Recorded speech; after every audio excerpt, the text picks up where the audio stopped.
আসসালামু আলাইকুম প্রিয় শিক্ষার্থীবৃন্দ, সবাইকে স্বাগত জানাচ্ছি আমার ক্লাসে। আমি আজকের ক্লাসে তোমাদের সঙ্গে কথা বলবো ডেবিট এবং ক্রেডিট নির্ণয়ের সূত্রগুলো নিয়ে, rules for determining debit and credit. তো সূত্রগুলো জানার আগে আমরা প্রথমে জানবো যে ডেবিট এবং ক্রেডিট শব্দ দুটি কীভাবে এসেছে। 1211 খ্রিস্টাব্দে ফ্লোরেন্স ব্যাংকিং চলাকালীন ইতালিতে এই ডেবিট এবং ক্রেডিট শব্দ দুটোর ব্যবহার শুরু হয় এবং তারপরে 1340 খ্রিস্টাব্দে জেনোয়ার প্রজা সংস্থা দুটো খতিয়ান বই মেনটেন করত, যেটার একটাতে লেখা ছিল ডেবিট এবং আরেকটাতে ক্রেডিট শব্দটি লেখা ছিল। ডিয়ার স্টুডেন্টস, আমরা জানি যে ডেবিট শব্দটি ল্যাটিন ডেবিটাম শব্দ থেকে এসেছে, যেটার বাংলা অর্থ এরকম দাঁড়ায় যে প্রদেয় বা প্রাপ্য। ইংরেজিতে আসে হোয়াট ইজ ডিউ। অন্যদিকে ক্রেডিটাম শব্দ থেকে ক্রেডিট শব্দটি এসেছে, যার অর্থ আসে বাংলাতে বিশ্বাস, আর একটা অর্থ আসে ঋণ। ইংরেজিতে আমরা যেটাকে বলি যে সামথিং এন্ট্রাস্টেড টু অ্যানাদার, অথবা কোনো লোনকে মিন করে থাকে এটা। ডিয়ার স্টুডেন্টস, আমরা আনুষ্ঠানিকভাবে ডেবিট এবং ক্রেডিট শব্দ দুটোর ব্যবহার দেখতে পাই লুকা ডি প্যাসিওলির যে গ্রন্থ সোম্মা ডি অ্যারিথমেটিকা জিওমেট্রিকা প্রপোর্শনিয়েট প্রপোর্শনালিটা, সেই বইটাতে কিন্তু আমরা এই ডেবিট অ্যাকাউন্ট এবং ক্রেডিট অ্যাকাউন্টের আনুষ্ঠানিক ব্যবহার দেখতে পাই। অনেকে এটা ধারণা করে থাকে যে ডেবর এবং ক্রেডের শব্দ দুটো থেকে ডেবিট এবং ক্রেডিট শব্দটি এসেছে। এবারে আমি সূত্রগুলো পর্যালোচনার আগে আমরা যদি একটু ইকুয়েশান অ্যানালাইসিস করে আসি, তাহলে আমাদের বুঝতে আরও একটু সুবিধা হবে। ডিয়ার স্টুডেন্টস, আমরা আরেকটা বিষয় আমাদের মনে রাখতে হবে, সেটা হচ্ছে ডেবিটের অন্য আরেকটা অর্থ ছিল, সেটা হচ্ছে বাম দিক বোঝাতো, এবং ক্রেডিটের অন্য আরেকটা অর্থ ছিল ডান দিক। তো আমরা যদি এভাবে করে 1 নাম্বার বারে দেখাই যে total debit is equal to total credit, এবং 2 নাম্বার বারে যদি এভাবে দেখাই যে total asset is equal to total claims, অর্থাৎ টোটাল ক্লেমস বলতে বোঝাচ্ছে যে এই টোটাল অ্যাসেটের ওনারশিপ কে মিন করছে, অর্থাৎ টোটাল ক্লেমস বলতে সত্ত্বাধিকার, এই অ্যাসেটের সত্ত্বাধিকারের অংশটাকে টোটাল ক্লেমস দ্বারা বোঝাচ্ছে।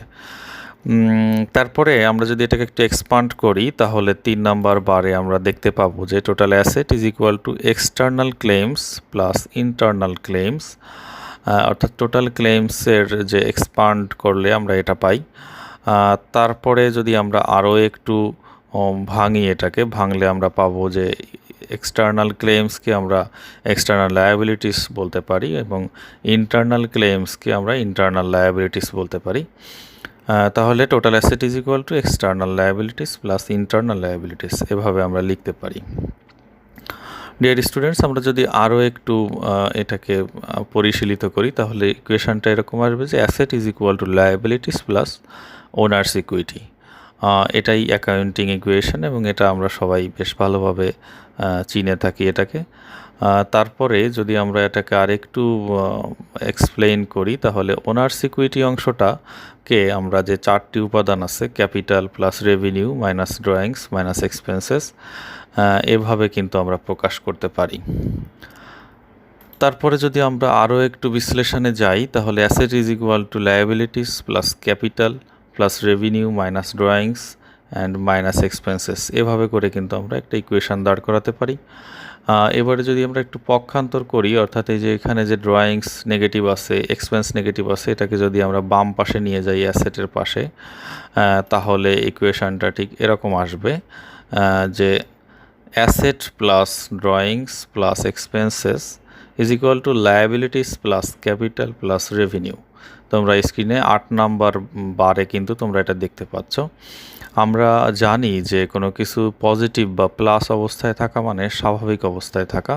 তাহলে দেখা যাচ্ছে যে অ্যাসেট, ড্রয়িংস এবং এক্সপেন্সেস স্বাভাবিক বা নর্মাল অবস্থায় আছে যখন তারা ডেবিট দিকে অবস্থান করে, অর্থাৎ এই যে টোটাল ডেবিট, এই যে বাম পাশে যারা তারা টোটাল ডেবিটের সাইডে যখন অবস্থান করছে, তখন অ্যাসেট, ড্রয়িংস এবং এক্সপেন্সেস এটা নর্মাল ব্যালেন্স শো করে।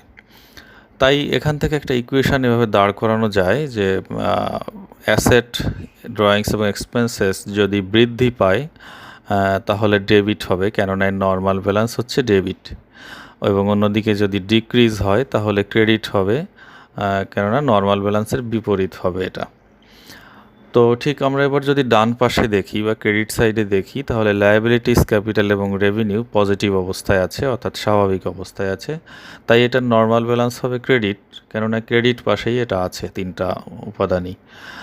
তাহলে আমরা এর ইকুয়েশনটা এভাবে পাই, লায়াবিলিটিস, ক্যাপিটাল এবং রেভিনিউ যদি ইনক্রিজ হয় তাহলে ক্রেডিট হবে, আর যদি ডিক্রিজ হয় তাহলে ডেবিট হবে।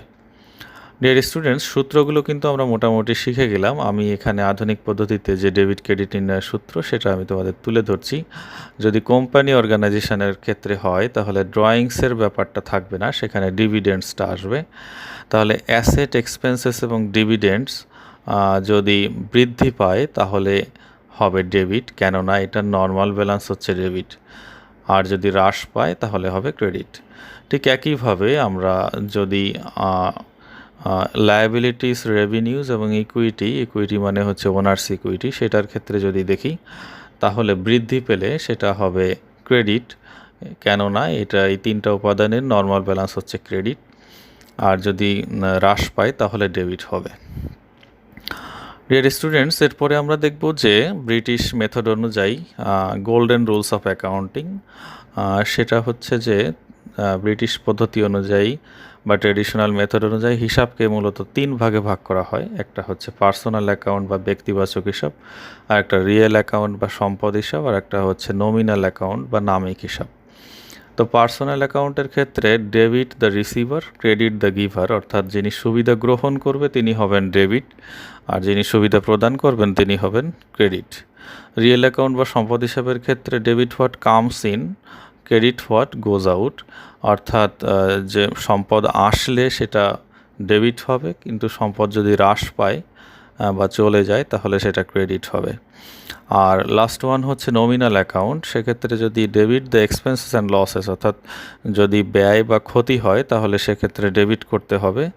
আর যদি ইনকাম অ্যান্ড গেইনস হয়, যদি আয় বা লাভ হয় তাহলে সেক্ষেত্রে নমিনাল অ্যাকাউন্টের ক্ষেত্রে ক্রেডিট করতে হবে। ডিয়ার স্টুডেন্টস, এগুলো ছিল সূত্র ডেবিট ক্রেডিট নির্ণয়ের। তোমরা অবশ্যই খুব মনোযোগ দিয়ে নিশ্চয়ই এতক্ষণ শুনেছো এবং এটা মনে রাখার চেষ্টা করবে।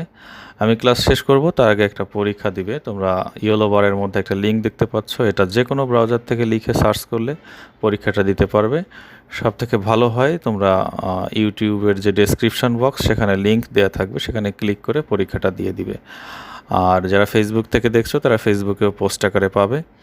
তো আমি আজকের ক্লাস এখানেই শেষ করছি। সবাই ভালো থাকো, সুস্থ থাকো, দেখা হবে পরের ক্লাসে।